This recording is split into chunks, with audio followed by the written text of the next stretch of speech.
Customer states he thinks he needs a bigger compressor. Let's go check out what the hell's going on this AC system. All right, I don't know what year it is, but you can see it. You know the typical truck, right?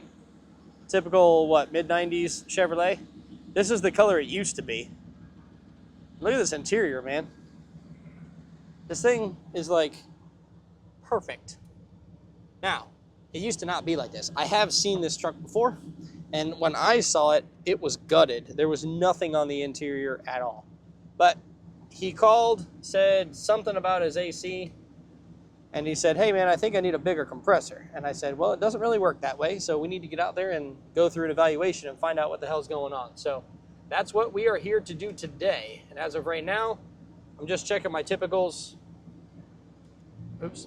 Our blend here. Floor works, vent works, defrost works, and I know the AC is coming on. So, and I can hear the recirc door kicking in. First things first, we're gonna go put some gauges on it, see what the hell's going on, and I'm gonna go through the text message and find out what his complaint was. AC compressor too small, doesn't blow cold. Okay, it says, it seems that my AC compressor on my truck is too small, it doesn't blow cold, doesn't cool down unless I'm driving at idle. Unless I'm driving at idle, it doesn't blow cold. If I get OEM compressor, can you evaluate my system and install the new compressor? No. And second part, the same truck, when I turn my left turn signal on, it works, and when I turn my right turn signal on, it blows the fuse. I forgot I was coming here for that today. Four-way, and it blows the fuse if the four-way flashers are turned on. He already replaced the turn signal indicator switch, and it still blows the fuse. He's tried chasing it down, but it's exhausted, and he needs more experienced people as yourself. Okay, so I told him the compressor can't be too small, blah, blah, blah, and we need to evaluate. So let's see what our pressures are when we hook up.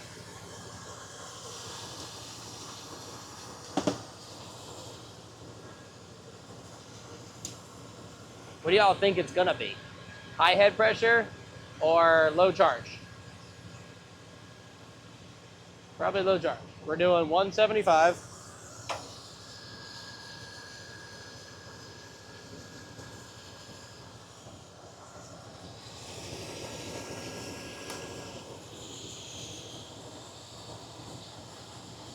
Oh, wow. Okay. We may just have a bad compressor or some clogged orifice tubes. No, not clogged orifice tubes. We probably just have a bad compressor. We're sitting 65 over 175. Yeah, that's probably just a crap compressor because that coincides with going down the road, making it cool. Because if we bring the RPM up, it should pull that low side down some.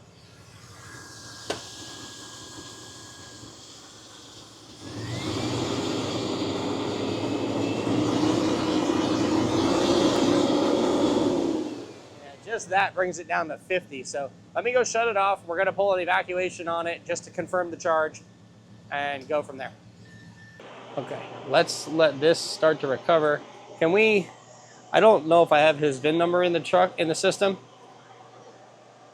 because I've only ever looked at this thing once and I don't know if I put the VIN in there.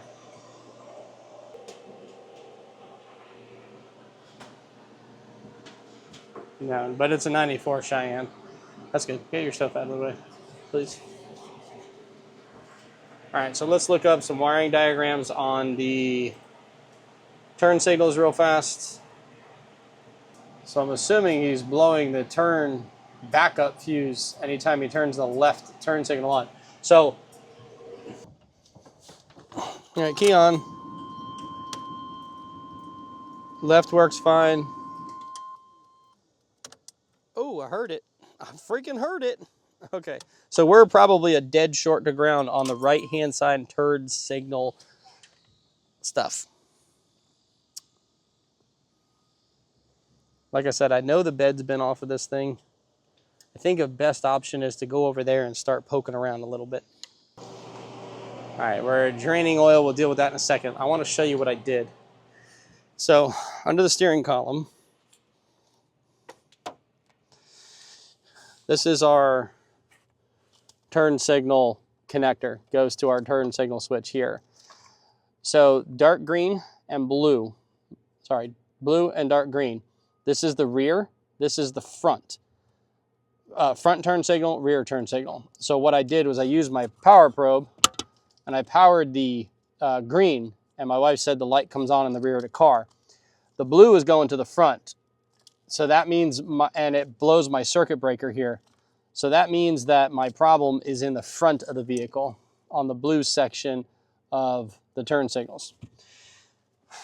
So I need to narrow it down. I know I unplugged the bulbs on that LED module, but I think it's time for us to cut it out 100% before I go any further, because I don't like LED modules. They are notorious for causing problems and blowing fuses. So we're gonna get it out of the way. Okay, 1.8 pounds. I have no idea what this holds, but it's probably really, really close to that.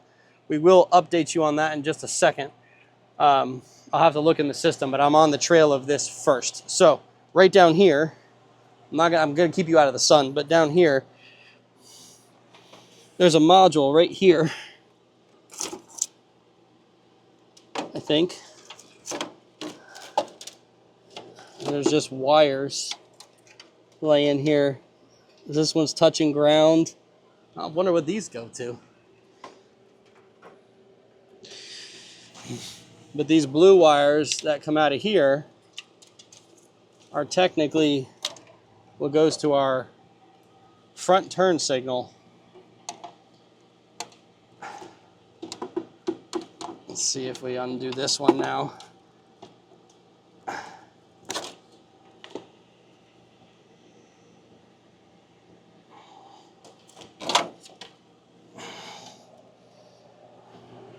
Get that 100% out of the way.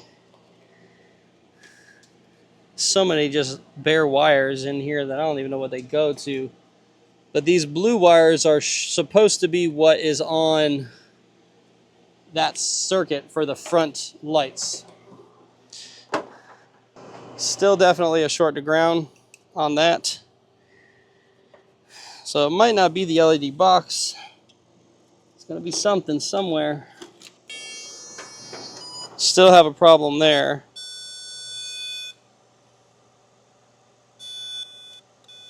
Okay, still got a problem there. Come on. Okay, no problem on this side. Let's plug one of the bulbs back in and just see if it works. Tell me if that bulb comes on, babe. Yes. Okay. All right, so we've narrowed it down from here through the firewall into the dash on where that short is. This is done recording. Can you pull up that spec and see what it is for refrigerant, please? So it's somewhere under this dash, because this thing, like I've mentioned a little bit earlier, this dash was out of this truck. So he must have pinched something when he put everything back together.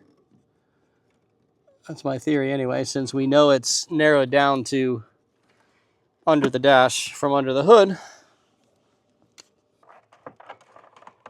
Honestly, it looks like it's right up in here where there's a bunch of stuff that's pinched off real bad behind the fuse box. What is that? There's a ton of wires that are just bound up on this thing in here. Right there. I know it's kind of bright, but right there's a piece of metal above it, and the wire is like hooked on it. I don't know if that's my problem, but I got to get that off of there because my blue wire is in that mess of stuff. The light blue that you see there, kind of, right down to the left by the brown and the purple, I believe that goes to the left side, but I don't really remember. I know it's right here, the light blue. So dark blue might not be very far off. Either way, that's a problem. Let me see if I can get that unhooked from there real quick. This phone's gonna die, so if it does, you might not see everything, and I'll bring you back as soon as I can. Okay, I'm pretty sure I found it. So I got them all out. Let me see if I can zoom in and then put the light on it. You can see the blue is crushed right there. It was crushed into that piece of metal. It's so bright. Man, sorry guys. But see that blue one that's crushed behind the brown and the other brown, the tan and then the brown and then the blue and the purple and the light blue, those are all crushed. They were up in there when he put the steering column in. So grab me a 15 out of that case that's sitting there by the thing. So now if I take this probe, yeah, no more short to ground. We're golden. We found it. We're awesome. Yeah.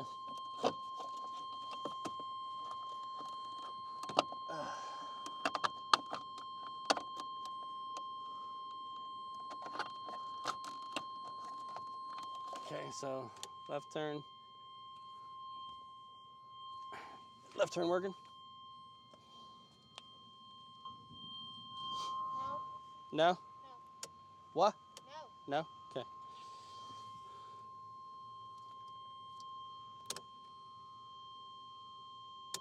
Okay, no more blowing up the fuse. Gotta turn the key on, that would help. Now it's working. Okay, no more blowing of the fuse, that's perfect. All right, now I gotta put everything back together and make sure it works. All right, everything is put back together. Left turn, right turn's working. No more blowing the fuse. Let's just go look at our lights themselves to make sure they're working. There you go. You can see a little flash there. And you can see the LED strip in there flashing. All right, so that was our short to ground. We found that. Now I kind of need to deal with this air conditioning, which is back fully charged. I need to get it up and running. I know my wife's on the phone right now, a customer, trying to get their information. They're being a little reluctant. So let's go ahead and get it started back up and go from there. All right, well, unfortunately, this compressor is a junker. So it's 70 over 175. It's not pumping. It's an orifice tube system, so chances are the valves are coming apart in the compressor. So we'll let them know what's going on. It will need an orifice tube, an accumulator, and probably clean out some of the lines. He does a lot of the work himself, so I'm not sure what he'll have us do. Either way, we did that, and we found the short to ground, so that's a plus. I like the fact that the wires were separated from front to rear. That made it really easy to be able to chase that down, because a lot of times, you know, chasing a short to ground is pretty difficult, but I knew he had the dash out. It had to have been that. It had to have been something there that he did, and it was. All 4 of those wires were crushed in the little cover there where the steering column got tightened up to it. Hey, mistakes happen. It is what it is. So anyway, if you like what we're doing, I got a ton more videos. You want to see some AC stuff, it'll be over here. If you want to see some of our electrical diagnostics stuff, that'll be over here. Your choice, but I hope you go and enjoy. Don't forget to like and subscribe, and we'll see you on the next one.